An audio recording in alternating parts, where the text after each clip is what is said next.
I'm excited. Well, before we get too started, did you end up catch any fish last weekend, or does that need to be part of the podcast? No, let's start right there. Thanks, man, for bringing that up. No, it's early for halibut, Okay. but also not early for halibut if you luck out somewhere. Because there's always someone who says, "Oh yeah, man, I got 100 pound. Oh, this time is great because 2 years ago they went out and caught a massive one, and so they're still living off the memory of that great experience.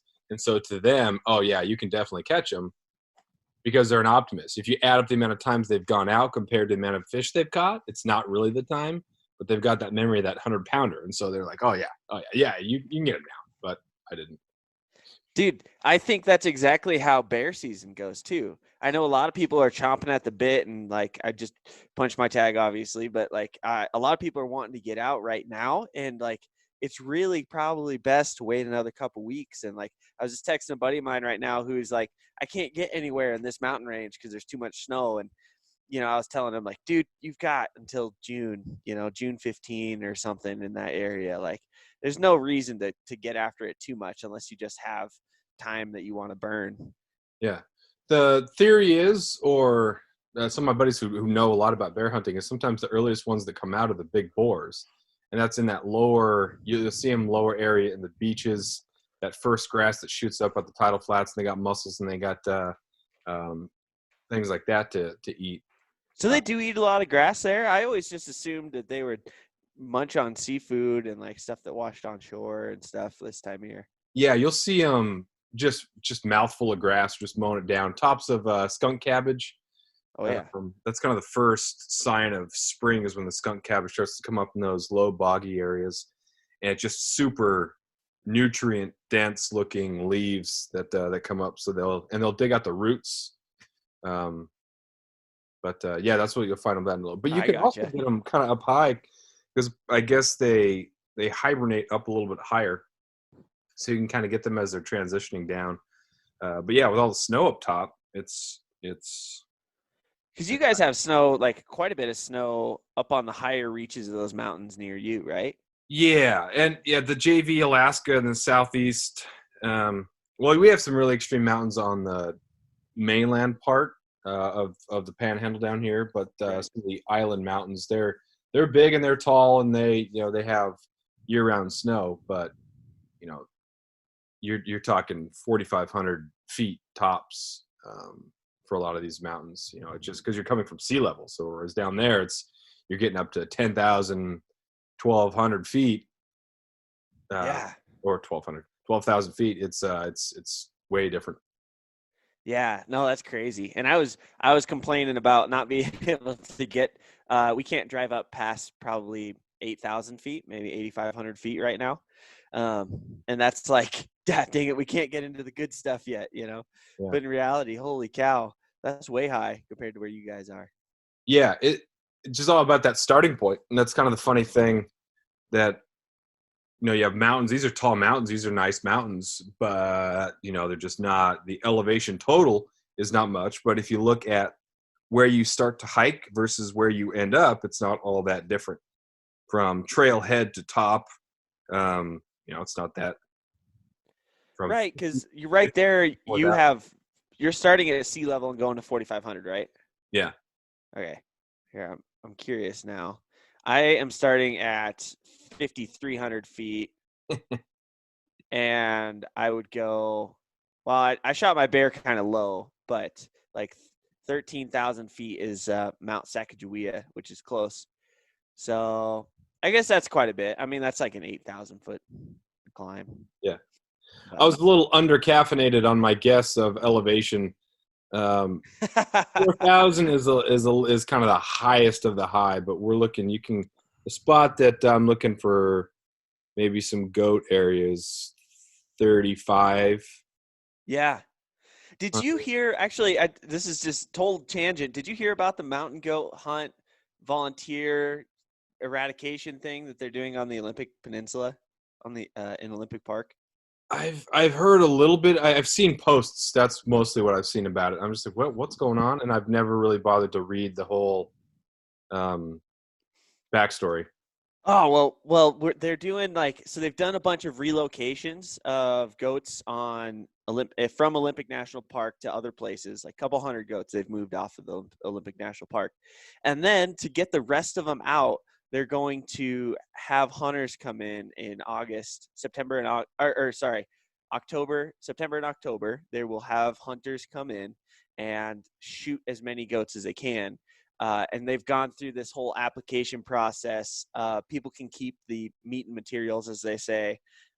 Yeah, and it's all this volunteer eradication that I actually applied for. So Huh. I'm hopefully going to get down there. That'd be kind of cool. Yeah, that's Washington. Yeah, down in Washington. Washington. Huh. Interesting. Why? Yeah. I think they the basis of it, right, is that the mountain goats are non-native to this mountain range in particular, and that they put a lot of strain on the alpine ecosystems where they haven't been. That's Mm. one thing. Another thing is, I think this is macabre, but like some goat, I think, killed a guy because he was like trying to get close and it headbutted him and he fell. And there's a lot of no-fall zones up Mm. there. There was something like that where they were like, okay, there's too many goats here for how many tourists are traveling around up in these glaciers and stuff. So, Those mountain goats are so dangerous. But yeah, you got to make sure that if you draw a grizzly bear tag, that you don't use it. That way, a hunter can't kill a grizzly bear because they're beautiful and majestic. And if we yeah, respect the bears, they would respect us. So just be nice to them, but get rid of those goats because they're angry. because they're mad. Yeah, yeah. Oh, anyway, that's quite a rabbit hole. But it's my hope is so being in Wyoming, like, we have the Teton, the Grand Teton National Park mountain goats that like the Game and Fish is trying to get rid of. Um, well, no, let me back that up. Game and Fish is not trying to get rid of the ones in the national park. That is not their purview. But the National Park Service will probably look to this Olympic Park removal and as like a test run to see how it goes, and maybe do something similar here in the Grand Teton. Hmm. So The it'll be good. now go to the backyard here in Ketchikan. They were introduced in the late 80s or early 90s, and they took off. They've done well, and they've been able to cohabitat with. There's not a ton of deer, and I guess they don't really, cohabitat too well with the deer, but they haven't exactly pushed them out. And then the deer's range, they can live top to bottom, so it's not. It's been pretty nice. They've been prolific, and they've got some tags, so it's kind of nice. Yeah. Did you so are you for sure going on like an over the counter mountain goat hunt next year? Is that what's happening? Well, for sure, one, Yeah. possibly two. Let's see. I got a buddy coming down from Fairbanks, and so we're gonna look at the opener, get up to one of those over-the-counter spots, and get one for him. And then hopefully, when Abby comes up from down there, we'll go on a hunt and try to get me one. So That'll be sweet, man. yeah, Oh, take some of all the the photos. I'm so jealous. I'm green with envy. yeah, it's a funny thing. Your mountain goats are notorious for being in the worst stuff, and some of them are, but there are a couple areas that it's it's easy. Like you can almost day Yeah. hunt them because there's a trail. Well, if you draw one of the tags, then you're in a good spot. But I don't want to put more pressure on tag drawing or anything. But yeah, it's sweet. You go on hikes and you're kind of around them. And a buddy of mine, his is he's an American pit bull or something like that. I don't know. But he got gored by a goat. What? Not the guy. The dog did. Oh, okay. But those dogs have so much muscle and they're meant for fighting that it's like the horn like pushed in and separated the muscle more than it like stabbed and caused carnage.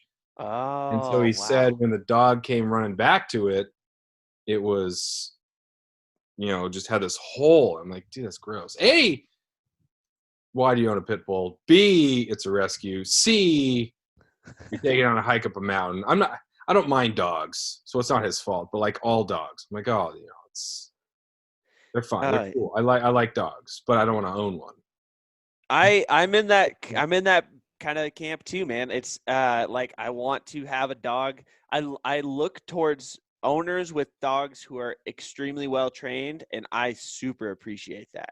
Yeah. But the untrained dogs take me so far the other direction that I'm like, okay, I need to really commit if I'm going to do this. Yeah. So I'm at the place where I'm like, I'm not ready to commit. So I'd rather just not have one around right now. There's a huge expense that comes with it. And then you could have a good trained dog, but you tempt them to that level. You know, the dog was a rescue, but it was a nice dog, and it was a aggressive looking dog, but it was a good dog. It just got up on the mountain, was like, dude, what is that? And it was a goat. You know, it's just like, dude, I'm so curious, and that's in their DNA to be, I don't know, maybe a little bit provocative. Oh But yeah, yeah. so something like that's inevitably going to happen. It's going to run out in the road, or it's going to kill a cat, or like a lot of dogs are great. And I've had some friends that have great dogs, and I like when I go over there and I see the dog, I'm oh, you're a good dog. I don't want to take you home. Yeah, yeah. I will enjoy the presence of a dog for the next 2 hours, but yeah, I don't have to deal with it. It's kind of like a baby, where like if you have to take care of it, then it's a different story. But if you get to play with it and then give it back to its owner, it's fine. Yeah, that's definitely where I think a lot of us father or kidless are at too. And I'll make comments about that, and people are like, well, you don't like kids? Like, well, I don't necessarily like 24 kindergartners. Yeah, yeah. There you go. That's and then until my brother had his first, I was just like, okay, they're babies. I was, oh my gosh, they're so cute. I'm like, yeah, they okay, I guess. But then once one is related to you, you're like, oh, okay, now babies are different, because then there's a level of uncle protection, and I'm related to. Oh yeah. I like that one. We're good with that one. We care a lot about that one. Are you the funkle? I keep telling my little brother's 2.5 years younger than me. He just got married last year, and I was like, dude, you got to have a kid soon so I can be the funkle, the Yeah. fun uncle. I think I suck as an uncle for a couple reasons. Well, the first is proximity. So my brother was stationed in Guam when Benjamin was born, and then they were in Oceanside, California, then North Carolina, then back to Oceanside, and now they're in Japan. So I don't really get to see him a whole lot. And at that level, I'm like, well, what do you buy? Like, does he need more toys? Does he need more clothes? Like, what does he need? I'm like, I'd prefer when it's time to take him out fishing and hunting. That's when I'm going to excel. This whole young thing, I'm a terrible uncle. You should buy him one of those. What are the super short, super flimsy fishing rods that are like spinning reels? Yeah, when I got him, when he came up here a couple of years ago, yeah, he brought the whole family up. So I got him fishing rods, and I got him in on that sort of stuff. And I put him camo to kind of keep that, make sure that that's in there a little bit. But you didn't give him any lures, did you? Stuff and playing games, and I just do a little running around. And my niece calls me Clunkle. Clumsy uncle? Clunkle is in like, she was rhyming with uncle. She came up with Clunkle, and I was like, yeah, that sounds about right. That's about that epitomizes my outdoor abilities. You're not giving yourself enough credit. I'm excited to hopefully get up there with you one of these days and come learn how to hunt the blacktail up there. Yeah, you've got that pretty well down pat. Well, it goes back to, and I was going to first start off with your picture and use that, and we can use this as a bridge right now, because I think the picture that someone takes after taking an animal says not everything about them, but something about them. You have the dead bear, and then you are a quarter mile behind, and you've got this like smirk, this alpha male smirk. Oh, or you're right next to it, and you're saying that, hey man, this is me and the bear that I shot. I'm not worried about making it look huge. Then you have the scowl, and then you have the just jubilation, and then you have the like I am like putting my forehead on its forehead, and I'm trying to create this sort of look at how much I appreciate the animal. After years of fine print contracts and getting ripped off by big wireless providers, if we've learned anything, it's that there's always a catch. So when I first heard that Mint Mobile offers premium wireless starting at just $15 a month, I thought, what's the catch? But after talking to them and using their service, it all made sense. There isn't one. Mint Mobile's secret sauce is that they're the first company to sell wireless service online only. They cut out the cost of retail stores and pass those sweet savings directly to you. For anyone who hates their phone bill, Mint Mobile offers premium wireless for just $15 a month. I was hesitant about having to get a new phone and a new phone number, but with Mint, you can use your own phone with any Mint Mobile plan and keep your same phone and your same phone number along with all of your existing contacts. Mint Mobile gives you the best rate whether you're buying for one or for a family, and at Mint, families start at 2 lines. All plans come with unlimited talk and text plus high-speed data delivered on the nation's largest 5G network. Switch to Mint Mobile and get premium wireless service starting at just $15 a month. To get your new wireless plan for just $15 a month and to get the plan shipped to your door for free, go to mintmobile.com/waypoint. That is mintmobile.com/waypoint. Cut your wireless bill to $15 a month at mintmobile.com/waypoint. Right, like over the top. Yeah. Almost. But sometimes you're just appreciating the animal. If someone has a camera, they're snapping those photos. Like when I usually like when I'm looking at a steelhead, I'm looking down at it. Like I don't. And so that's when the picture is taken. That's the one that I like the most because I'm like, dude, this is so sweet. I want to look at the fish because it's only going to be in my hands for a couple seconds. So I'm staring at the fish, and then the picture gets taken. Then I look up, so I get like both. But I always get the cheesy grin because like, dude, look at the fish, man. So,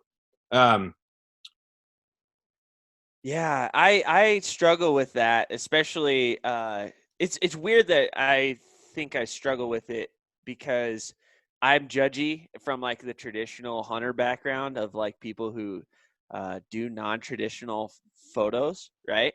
yeah. Because it's like, man, just send me, like, if it's a buddy of mine, I'm like, dude, just send me the damn grip and grin. I want to see how big you can make this thing look. Exactly. Like, I honestly, like, I appreciate that. And like, there's some sort of like, I want to see that because it's my expectation from like a buddy.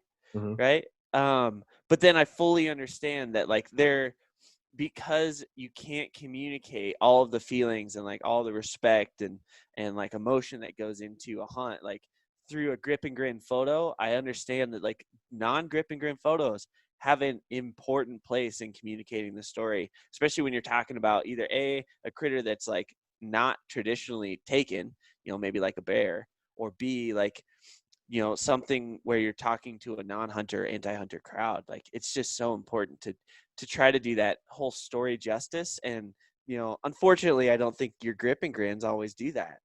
No. Like when you're sitting back 10 feet, have a big old macho grin. And I like I said, I love those though. Like that. Yeah. I like to, when I was a kid, I'd go into, it's called O&M gas station in Elgin.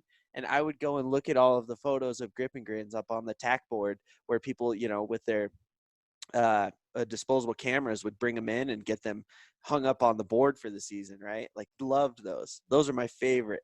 But it's just like hard to say that there's a place for that right now. Yeah. Especially if you're got an open forum like in Instagram or Facebook.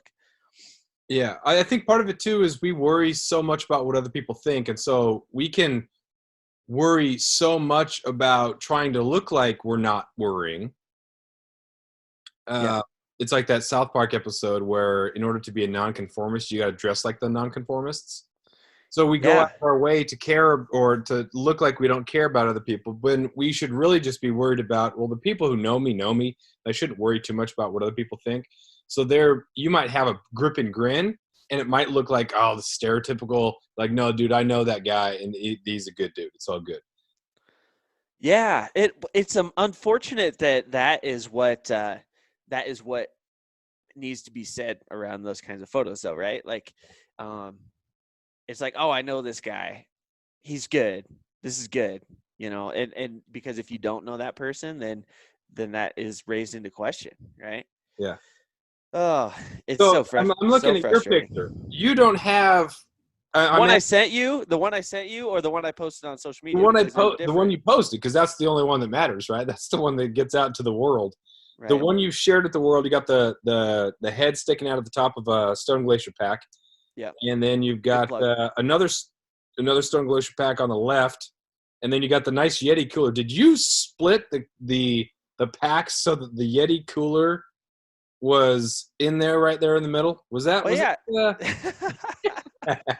Of course. Awesome. Yeah, you don't just take your pack off and set it back towards the cooler. Your pack would have then laid flat on its back the opposite direction. Yeah. Yeah, if you scoot it back and you put it in the angle, you kind of notch it in that corner, it's going to stay better, and then also reveals the Yeti. Yeah. What kind of Stone Glacier pack is that? Oh, so the one that the bear is on is my friend Jess Johnson's pack. That's the 4056. That's the one Cody Rich really likes too. So she carried that out, and then I've got half the meat of the bear on my pack on the left, and that's a Sky Archer 5900. Okay. That was my first pack out with the Stone. I just got it over the winter. Yeah. And I must say, like, so far I've packed meat with a handful of different backpacks. That's been my most comfortable pack so far. Nice. So I like some of the other packs on the market for like how modular they are and like how organized you can stay. But that one was definitely the most comfortable for me so far. Yeah. I got the Sky Talus 6900, bought it from a friend, and that thing is sweet. But, it's been said so many times by so many different people. Once you get to that level of Kifaru, Stone Glacier, EXO. EXO, it's all good. They're engineered by people who make packs first, rather than someone who like specializes in making cereal and then opens up a line of backpacks. But yeah, they're sweet, man. I like them a whole lot. What I really like about Stone Glacier, and I'm not sponsored by anybody, which is great. Yeah. Stone Glacier seems like a company who's going to do it, and they advertise themselves as being nimble. Mm-hmm. They're going to do it small and right, rather than just expand and blow up. Yeah. It took them a while to do any sort of like clothing. And their clothing line has been very slow and intentional.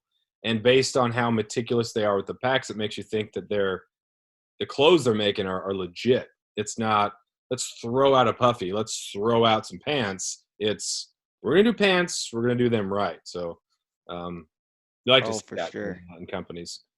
Yeah, they do a really good job. And when I was up in Bozeman for a little bit, I got to meet a lot of those Stone Glacier guys too. And I think once you know the people behind a company, like it takes up like the purpose to weighted that direction. Like I would probably I know I would sacrifice like quality of gear if I had a friend working someplace. I don't think that's the case here, but like it's one of those things where I'm like, yeah, I'd probably be okay spending a couple extra bucks like with them, compared to something else, because I know like the dollars that go from my purchase are paying for Lyle Hebel's salary. They're going for like Andrew Whitney's salary, like the guys who I know there and I trust and like them, right? So it's one of those things where I always just try to think of it as like, in theory, especially with an independently owned company, maybe not a corporatized company, like if you know the people working there, their dollars that go towards that company go straight to their pockets at some level. Yeah. A company's identity is so huge. Are you just there to extract money from people? Are you like all about yourself and entrepreneurial this? But, people are buying you just as much, if not more, than the product. And so there are people who don't know people personally, but like, that seems like a good dude. This seems like a legit person, so I'm going to buy their gear. You saw how uh, First Light blew up once, Steve Ranella was like wearing the stuff, and then all of a sudden First Light's everywhere. You know, Yeah. none of those Yeah. people know Steve Ranella, but you're seeing that as, okay, oh, you're Sitka, but that's the old, it's too big, I'm going to go First Light because of Ranella. And that's, they see the show, they like the show, they like what he does, and so they buy that. But I like the small companies that are doing it legit. That's Oh part of man, yeah. your identity as a outdoors person, is in what you wear, how you act, and then same thing with the people that you're marketing to. Oh, for sure. I do think, we get really caught up in what that looks like though. Back to that photo you're talking about, that long sleeve I'm wearing in that photo is like 1995 from Costco, Yeah. you know. That Yeah. and I think those things get overlooked. Like people try to use that as their identity instead of building their own identity, right? Yeah. Like the clothes that they wear create their identity instead of them, creating it themselves. Yeah. Well, Uh, you can't hunt and fish and do outdoor stuff every weekend in most places. So that means that the only way you kind of get that hey, I'm one of you guys, or hey, I'm part of the crew, or that dopamine, whatever it is when you get that package in the mail of the new piece of gear. So it's God, gonna that's like really good to remember. hold you over. So I got to make a purchase, and I don't know if it works. Yeah, that's really good to remember, man. I always forget, like you and I've talked about this before. Like I've made a very purposeful, like effort to live in a place where this stuff is like, I shot that bear on a Wednesday night, right? Like, it's something that I want baked into my everyday life. And not everyone is so lucky. So that's a really good reminder. Yeah. Yeah. Yeah, you have to keep doing it though, and you have to keep reminding yourself. I was talking. A buddy and I went out Monday to this bay to set some crab pots, and it was sunny and it was nice, and the weather was the ocean was calm, and it was about an hour run from the dock, and it was just easy to do. And he was talking about the last time he'd been in here, and it had been years. He and his family had gone and rented a cabin. They have Forest Service cabins that are just like 8 by 10 by 10, just look like little sheds that have been converted. They put in some bunk beds, but there's no running water, there's no heat, there's no electricity, there's no padding, there's no anything. So you're camping, but you're inside. There's a little wood stove, you can get that going. So he was talking about memories that he had with his family, but he said, man, it's been 8-10 years since I've been back here. So even though you live here, you can get into a routine, and we went out and cut firewood, did stuff like that. But man, I forgot about the crabbing thing. Oh, I forgot about heading over to Helm Bay. I forgot about, these little trips that you can take. So even if you live here, you got to keep reminding yourself of those sort of things. Yeah, there's like opportunity, like, and I feel like that when I look at locals, growing up, I did it. I didn't realize what kind of opportunities were there. I could have had 2 bear tags a year in Northeast Oregon where I grew up, and like I had no idea. I just got the one for fall that came in your sports pack. And it's just like those kind of things. You move away, or you change, your circumstances change, and then you realize like, oh man, I missed out on something. Mm-hmm. So why'd you decide to go after the bear? This bear. Do you mean in general? Why did I decide to go after bears? Oh yeah, we're getting to the roots here. I heard a while back that like it is not an effective argument to tell a non-hunter that like I hunt because I was raised this way, right? Like, and that has been always interesting to me because it's like very, very important in what I do as far as hunting and fishing goes. But I remember one of the first trips I went on in junior high, maybe I might have been 12, 11, 13, somewhere in there. I'd have to look back. But my dad and I went on a spring bear hunt in Northeast Oregon. And I remember like my grandpa he's a native dude, and he like very sternly told my dad, and as I was there, he's like, you have to teach this kid like bears are like the most spiritual of the wild animals, and he was like very driving home the point that like you do not hunt bears lightly. Yeah. Like this is really important stuff. And though like my dad and I aren't necessarily like what you'd say like spiritual native, we definitely like took I mean, obviously it stuck with me, right? And he takes heed to that and has always hunted bears, but like it's really important to acknowledge that side first. Because then, you go out for meat and you go out for the fact that it's a beautiful time of year to be in the mountains, and like it's another fun way to push yourself. And like finding these bears, dude, it took me like 12 days last year to find a bear. So, it's a challenge. And I think I kind of maybe from some of the lessons I learned last year, I, decided this year I was going to kind of settle in and just assume it's going to be a grind again, go to some different spots, kind of change up some tactics. And then I just was like, well, I'm going to go and glass this hillside. And, if I see a bear ways off, I'll be able to come back in here another day.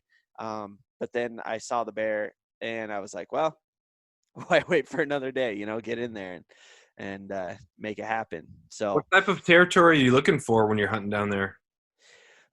it's a lot like you're looking for the best green up right now. We or that spot that I ended up hunting was super rugged. It was really steep, so you can glass a long ways. And not only can you glass a long ways, but that steeper stuff generally seems to be where you have some drainages that come together, and those bears. I was just told this before I had gone up there, again, but bears will come and they'll den up high in some like rocky, rugged stuff, and then as soon as they come out of the den, they'll come down the drainage that they're in, come to kind of like the confluence where they can find some good feed, and then they'll hang out kind of at the confluence of multiple drainages. Is confluence the right word there? Where a bunch of drainages come together. Gotcha. Yeah. So I basically looked for the steepest drainage I could find that had no snow right now, that had multiple creeks coming into it at one place. And so as I was up there, I told Jess, hey, I'm gonna, it's always good to tell someone, especially when you go after bears, where you're going, like just in case you don't come back. So I was like, hey, I'm going to go up here. Don't worry. It's just going to be more like a shed hunt and like going to scout it out. And when I went in there, like I started hiking from someone's like llama pasture, like that was down low, and climbed up, dropped into a canyon, and then climbed up the sidewall of the canyon, like 3 miles back, and was like, okay, like this is really steep stuff. This kind of looks right. And then I remembered like his name's actually Joe Conless of Western Bear Foundation. I just had a conversation with him, and Cody Rich tells me this stuff too. And like, I've got some really good guys who are chirping in my ears about where to find bears. And like, I go, okay, I can only see 300 yards across the canyon from me. And this is the skinny part. This is the section where I need to keep going up to where those multiple creeks come in and I can see more. So I just kind of kept trudging up, and sure enough, that's where I ended up finding the bear, was a mile away when I could actually see, and 3 creek drainages over. So that was kind of interesting. It was like, I love when you implement something that someone has told you that you like respect and, appreciate their knowledge on an issue. And then it turns out to be true. You're like, this is great. I'm glad that I followed their advice. Sometimes, I think most of the time that's probably the case, whenever you hear someone that has been there or done that, and you like, they give you some really great advice. I oftentimes go like, I should probably do this, but oftentimes that advice turns out to be like the harder method. It's sometimes reluctant to follow the advice, but in this case, it worked out perfectly. Well, it's really there's so many books out there that are going to help you be a better backpacker, or help you be a better hiker, help you be a better hunter, how to hunt. There's so many how-tos, and there's Yeah. videos, and there's YouTube, which definitely helps as a foundation. But until you're in that moment, was it Newberg and Corey Jacobson talk a lot about failure being the best. I'm sure everybody says it. Failure being the best lesson learner, because once you're out there and you make the call and it doesn't work or it does work, that's when you learn a lot. And it's like, oh, this isn't like YouTube. This might be similar. Or I read about this, but what exactly do I do? There's some sort of variable that's a little bit different. So I like getting as much information as possible, but ultimately you got to get out there. It's the same part of the identity. I read a lot of books, I have a lot of books about how to cook wild game and how to be a better out game person. And I have watched all of the videos, but that doesn't mean really much until you're out there and you're able to make that call yourself and you develop your own sort of intuition. And that's what's fun when you start to figure stuff out and like, oh dude, yeah, man, I made the right call.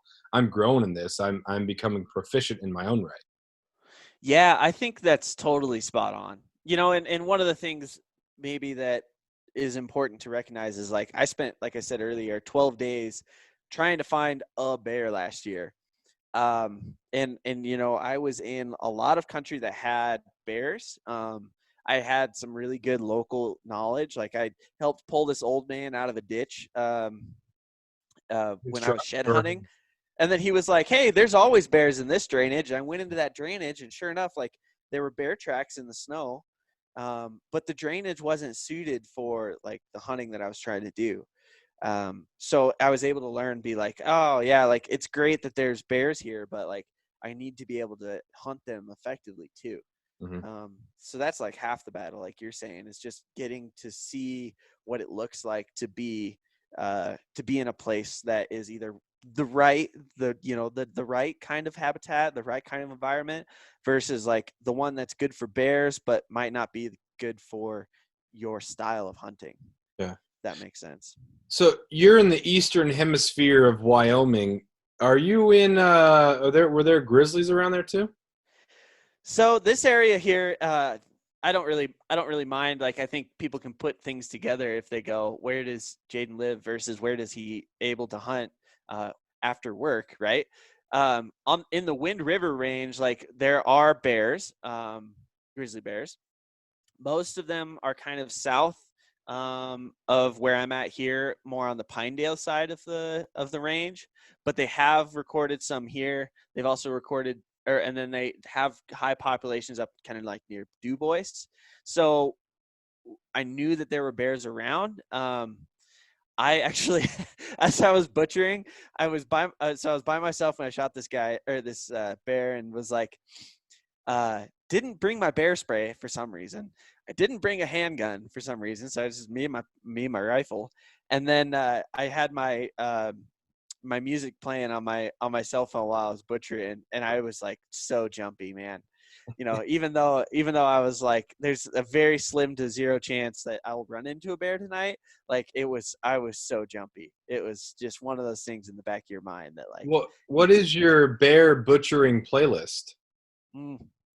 It was so I have I run Spotify, and I just had like some albums downloaded. And actually if you listen to this guy, you'll be like, he clearly would scare away a bear, and that's Nick Shoulders. He sings kind of like he's a newer artist, but he like sings some old-timey yodely sounding country. Excellent. And so he was, making a racket. And he was really, I like his music too, but it was like, I as I was looking through my albums to play while I was butchering, I was like, this will be perfect. Nice. That's excellent. That's good. Yeah. My bear attitude is I want to get out and I want to hunt them, but I don't know if I'm going to pull the trigger or release the arrow. I don't know. I talked to Jess about this quite a bit because she's been in positions with her bow where she could have shot a bear and had that same thing where she was like, I just not sure that I want to do it yet, and I don't I'd actually like to know more about this because, like, I've never had that feeling. I've always, I've been, I don't want to say like trigger happy, like in a negative connotation, but I like to shoot stuff like Mhm. if it's in front of me, my face. So like, what do you think causes that? Is it like the bear itself, or is it just like the wanting to be out there more? Like, why do you run into that situation? Part of it is wanting to be out there more, and they're fun to watch. It's just great to watch. And the second thing is just the use of the resources. So that means that I'm going to be buying a ton of bacon and whatever else to, make the meat into some sort of sausage or something. I'm going to be buying more um, uh, plastic bags for the vacuum packing. I'm going to spend a lot of time doing that. Something with the hide. Mhm. So there's just a lot of, and where am I going to? I don't have an area where I can flesh it out and I can dry it, or do the tanning myself. So then I'd be sending it away somewhere else. I'm not looking for a rug, but then I'm spending money on that. And where could I put that money? That money could go to, if I get that elk tag down there, that cow elk tag, then I'm looking at the money that I would have spent to get the bear fleshed out, get it tanned, get all that stuff done with it. That could be money that I could have spent on the elk tag. Or also, if you add all that stuff up, if I add up gas money and I add up money I spend on extra resources to process the bear, make the sausage, plus get the hide taken care of. Yeah, that's almost the jump from maybe a cow tag to maybe a bull. I wouldn't draw the bull tag probably for elk, but you start to put it in those sort of terms. Deer, I will eat, love it, absolutely. That's one of the mainstays. Bear isn't necessarily the mainstay. It tastes fine. I've had 2 bears, but so I think that's part of it. Just like, am I ready to start really emptying the wallet on the limited resource of money on the bear? And I love being out there. I love cruising the shores because we glass, but it's kind of from shore. driving around the boat. Just go into this there, wait for a little bit, see if anything comes out in the evening. Next evening, try something else. We just kind of take your boat up and down the shores. So that's kind of the hesitation. And if you put yourself in the moment and it feels right, go for it. If not, then you just back away. So I have no problem putting myself in that position where, all right, here I am. I could take the shot if I want, and then no. Ranella had that great scene when he was hunting black bear up on Prince of Wales, where he was all lined up for the shot, and he just said in that moment he just felt like watching bear rather than shooting it, and that's kind of my it's kind of where I'm at right here. I can't wait to go out. I want to glass. Yeah. I want to get close. I want to get in bow range, but I don't know. Huh.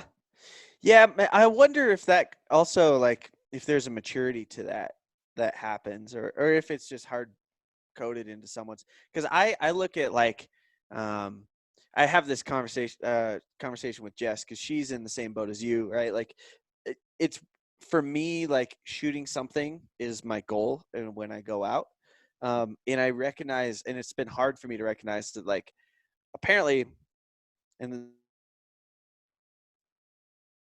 it's not everyone's goal to go out and just shoot something every time they step out in the woods, Mm-hmm. which has been different, man. I think it's good to acknowledge that that's like a crucial part of this whole situation. Yeah. Is the fact that you don't have to shoot something every time you walk in the woods. Yeah. I was a couple of my students were making fun of me because I was going out like every weekend, hunting and camping, and did you get a deer? Like, no. And I'd seen some deer and like, oh man, I started feeling bad. I'm like, every weekend I'm in the woods. So my batting average is terrible. But if you bat 4 for 4 and you go out 4 times, you get your 4 deer. That means you've been out deer hunting 4 times. If I go 3 for 30, that means that I went out 30 weekends or 30 days. I was out there hunting deer. I have a ton of experience. And so Yeah. that's awesome. It's not that I was passing up deer, that I was like, oh, that fork point doesn't have an eye guard. I was certainly not doing that. There were definitely times I didn't see deer at all. But you get to have that experience. And the problem, there's a trapping that comes in this, and some people will take offense to the fact that, oh, I didn't feel like taking a bear. Oh, you're too good for it. Or if I go out in the woods, if I'm going hunting, I'm out there to take it serious, and I'm out there to kill something. Oh, you're just about killing. Like, no, that's the infantile, oversimplified view of someone's just personal preference or personal view toward the experience. Yeah.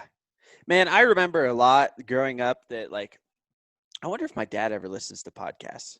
So I talk about him and how he wasn't a very good hunter. It really isn't. Like he doesn't, he's a very good woodsman. He's a very good outdoorsman. He's not successful very often as far as like deer and elk hunting goes. I mean, I think a large part of it is he just has other priorities for his time. And I grew up like I didn't shoot my first deer with my dad. I shot it with my grandpa on the other side, and we were on the farm. Like it was kind of like not a guaranteed deal, but if the deer are on this place on our property, you're probably going to shoot one. And so I always thought like, man, this hunting thing is really hard. And it is, and especially in places where you have challenging season dates and you have limited tag opportunities. Like hunting is hard. But as I'm noticing, like listening to you talk about it and listening to people who grew up in Wyoming talk about it, it's like if you have opportunities kind of to fill your freezer and that like you're going to have a chance to like put meat away, like there's not nearly as much pressure to get something. Mm-hmm. And I think I'm still kind of probably adapting to that, like growing up, we could get a deer tag every other year or so for rifle hunting. And now it's about every 2 years with point creep that's happened there and stuff like that. And then on top of that, our deer season was two weekends. So it'd start on Saturday, the last Saturday in September, and it would roll through the first weekend in October. So 10 days season or 9-day season. And then you'd be done, right? Like, and shoot, I never got an elk tag until I was, I still have never gotten a rifle elk tag. But until I've moved to Wyoming, it was not an option really. Because where I wanted to go hunting was right there, like near home growing up. And like, it was a limited quota area that has really hard draw odds. So it was something where we were like, man, you have a deer tag or you have an archery over the counter elk tag or whatever. Like if you're not proficient at filling those things, then you don't have game meat, unless you go waterfowling or whatever. And that's, as we know, that's not the same as filling your freezer full of steaks, Yeah. I think the people that I like most in the industry are the people who reflect that person that that was kind of a mentor growing up, that's not in it for the show or for the entrepreneurial spirit, that are just like the legit local. And I think about a couple people, and we again, with that, when you develop your identity and you're out with these people and you're learning so much more, because if it's on YouTube, it's some sort of show. It's some sort of, I'm publishing content. But I have a goal, right? Like yeah, that seems to be the thing. yeah. And so if you're with those people who don't care about anything, the people who still like hunt in Wrangler jeans and boots, like, oh man, that's what it's about for this person. It's about just the being out. They don't care. They don't have social media. They have not complicated their lives with that. It's just about that and being refreshed. And that's awesome. And the people in the industry who take that passion and that perspective and then share it with other people and then make it worth spending on. I like that attitude rather than, well, I'm really good at this, I'm going to make money off being a hunter. It's like, you know what? I have an opportunity to share. And those people stand out, I think, in the industry rather than people who are just trying to make money off it. There's this show on Netflix, and 10,000 hours is supposed to make you an expert, right? Yeah. So Malcolm Gladwell. yeah, in the intro, it was of this guy like lifting weights, and then he was it was like this. He was writing by a campfire, like writing down by a campfire, and it was like tallying up the amount of hours that he had written, the amount of hours that he had hunted, and just like, oh my gosh, this guy is trying to just, hey everybody, I'm an alpha. Look, because I've done it 2 times more than 10,000, that means I'm a real big expert. Just like, oh gosh, oh no.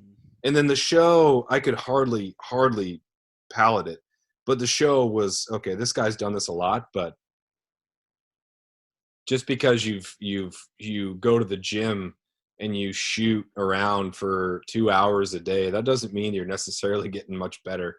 And that was kind of what this was. And it was, how can I make money off this? I have to prove myself rather than just being legit. And that honest identity of, man, this guy loves this. This person is good. This person isn't trying to sell first. This person is, hey man, share it, and then the product is worth it. And that's what you want to be a part of. Oh, absolutely. It's one of those things totally where you're like, I think it's good. I think it's really good. And I do this all the time, to have really good goals for yourself. But I think especially when it comes to hunting and angling, a lot of people set those goals and they set those goals for others, right? Like they say, like, if I do this thing, then I will be seen as X or Y. And I do it too. I mean, like, I set a goal when we were talking on the Rich Outdoors podcast in 2019. I said, this is the year of the elk. This is the year I'm gonna shoot an elk with a bow. And then in 2020, I've said, I'm gonna shoot 2 good bucks this year. And I've kind of like made them known. But it's one of those things where, like, it's a slippery slope if you're gonna go do that and then focus only on those goals. You're going to lose sight of a lot of things that are important for your own benefit, right? Like, it's one of those things where if you end up setting a goal because somebody else is watching, you're going to do things differently than if you do it just for yourself. Yeah. And I think that's always really important.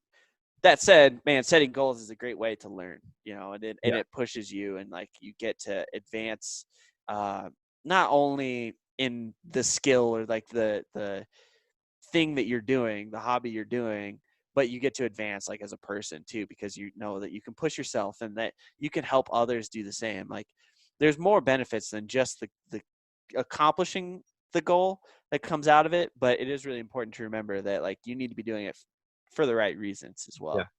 It's like you're driving down the road and you know where the destination is, but you're paying attention and just drinking everything, and you go a little bit slower so that you can see everything, and you're looking at, the barbed wire, look at that old vacant whatever that is, and there's some pronghorn or there's some whatever. You got your eyes open versus you're getting to this destination, which is your goal, in like a Tesla, and you've got the auto drive on, and you're just like playing with your phone looking down while the car is taking you to the destination, and you miss everything until you get to that point.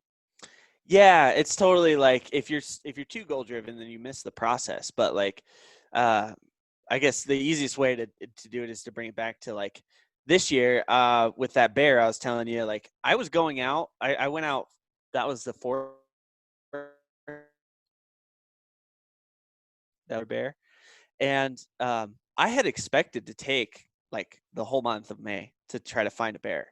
And I like that. Like that seems like a worthy use of my time to look for a bear that long. And then it just so happened I shot one, and now I have other friends and Jess I can take out and go look for a bear for them. So my hunting's not necessarily over. It just it was just one of those things where I was settling in for the process, and then the process turned out to work earlier than expected. The goal was reached way earlier than expected. So that's cool. Awesome. So what's next on the program?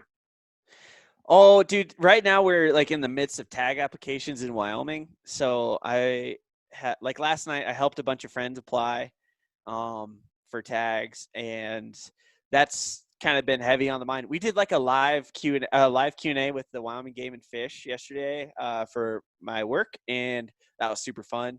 So that's really top of mind. A bunch of tag results are coming out too, and I'm going to find out where I'm hunting deer next year in addition to Wyoming. So that's pretty sick. Dude, the mushrooms are popping. We did some foraging last Sunday and picked up some bluebells and shooting stars and added them in a salad. That was super cool. And obviously we've got some more bear tags to fill from friends and stuff. So that's kind of, I mean, spring's just like it's an exciting time in that I think it's underrated. You know, people oftentimes look to fall as like this moment where this big, I don't know, it's kind of like this big pinnacle of the year is September, for instance. Man, I think, and I've had to be reminded of this a lot, like just enjoy what time of year it is right now and try to, you know, get out and have a good time doing the opportunities that are available to you today instead of always looking to the future. Jess has had to remind me that a lot because I get so wrapped up in looking at Onyx and Go Hunt and applying for tags and being like, oh man, I can't wait till this, you know, opportunity later on. And it's like, no. Let's take a step back and like, let's just appreciate the sunshine today, the flowers popping today, like your opportunities today, and like, and have a good time while you're doing it. Yeah. I bought a couple elk calls, and so I was practicing with my bow. It was a nice sunny day, and there were some woods where I live. So I set up my target, and I'm practicing shooting through small windows with branches and stuff. And so I have this elk call, or the cow call, and I'm just kind of chirping on it, and it sounds pretty bad, just practicing, but I'm pretty near a road. And so I turned around, and there was this dog that was just staring right at me, and this kid who was walking it. I'm like, oh man, what is this guy doing, right? So I'm in this like elk mode, so stoked about elk, and I'm practicing my elk calls and shooting through tight windows to get ready for if I draw the cow elk tag. And so I'm talking with Abby, and she's not in elk mode. She's in finish up research, you know, and collecting samples and doing things like that. And then she's excited about June fishing in Wyoming. And so I'm thinking, oh yeah, I just totally got really excited about September. There's stuff to do here, which is fun. You know, during the weekend, you know, I'm going after bear, halibut fishing, shrimp, crab, whatnot. But it was just kind of that reminder that, hey, there's a lot of optimism right now, but you know, keep it in the now. And otherwise, I think you put maybe too much pressure on September because it's all about September, or the August alpine hunt for blacktail up here. It's like, oh, August, alpine, dreaming about alpine, can't wait for alpine. And then you have this, okay, 4-point alpine, and you put all that pressure, 12 months of pressure on it. And if it doesn't happen, oof. Yeah, but there's also like, man, it's always a balance, right? Like if you want to be sure that you're prepared, and like in order to have, you know, if you've got a goal of shooting a 4-point buck in the alpine with your bow, like you have to make sure your bow is dialed, that you've done your research, you know, e-scouting or whatever, and like that you are ready to go. And a lot of that stuff takes a lot of time. So there's, I mean, it's not to say you shouldn't be preparing for that, but it is important to try to, you know, take a moment to reflect and be like, this is great right now too. Yeah. Awesome. Yeah. Well, man, I know you got some work to do. So where can people give your little spiel for what you do? Where people can find you're still with the Backcountry Fuel Box, right? A little bit. We're doing some stuff for Cody on the Rich Outdoors, right? Yeah. So I moved to full time. I'm doing Wyoming Wildlife Federation work. I'm their communications director in Lander, Wyoming. So if you guys want to learn more about like kind of conservation in Wyoming, want to get involved with some of the cool projects that are happening down here, you know, everything from like mule deer migrations to sage grouse habitat rehabilitation to, you know, we're working a lot with CWD and some Hunters for the Hungry stuff. That's all at Wyoming Wildlife Federation, which is at Wyoming Wildlife on Instagram. And that's like my full-time gig right now, but I am still doing some work with Cody at the Rich Outdoors. I run the Muley Monday podcast now. I kind of mentioned earlier, I've got this goal of 2 good bucks next year. And I'm interviewing folks on that podcast to kind of help set me up for success for next fall. So I'm excited about, like, I'm really, really excited about mule deer next year, but that's all on the Rich Outdoors, like Patreon feed. And then if you like to just follow me, I'm at Jaden Bales on Instagram. That's where I spend most of my time. Outstanding. Plotting your next picture. Yeah. Plotting my next picture. Yeah. That's for sure. Excellent. Well, yeah, hopefully I will definitely have pictures, no doubt. But we'll see if a bear ends up happening. But yeah. Oh man, I want a bear to happen for you so bad. I think I don't know. I just love it. I just love that whole process. Yeah, I love when they just emerge. You're hanging out there, and it's about to get that time, and they just emerge from the woods, and they start eating the grass. And you're just like, dude, yeah, look at that. They just kind of works its way down the beach, or if you see it flipping over rocks, and just, oh man, it's so cool to watch them. It's unlike anything else. Watching a deer eat, it's like, all right, the deer's eating. Look at that. Look at that thing eat. But the bear's like, I'm a bear. Yeah, there is a difference. You see a deer walking, and you're like, that is a steak. You see a bear walking, you're like, that is normally a predator. Yeah, that's a hunter. If I didn't have this weapon here, things would be very different. Yeah. Cool, man. Well, Jeff, I appreciate you having me on again. We'll talk again soon, I'm sure. Sounds good. See you, man. All righty, bye-bye.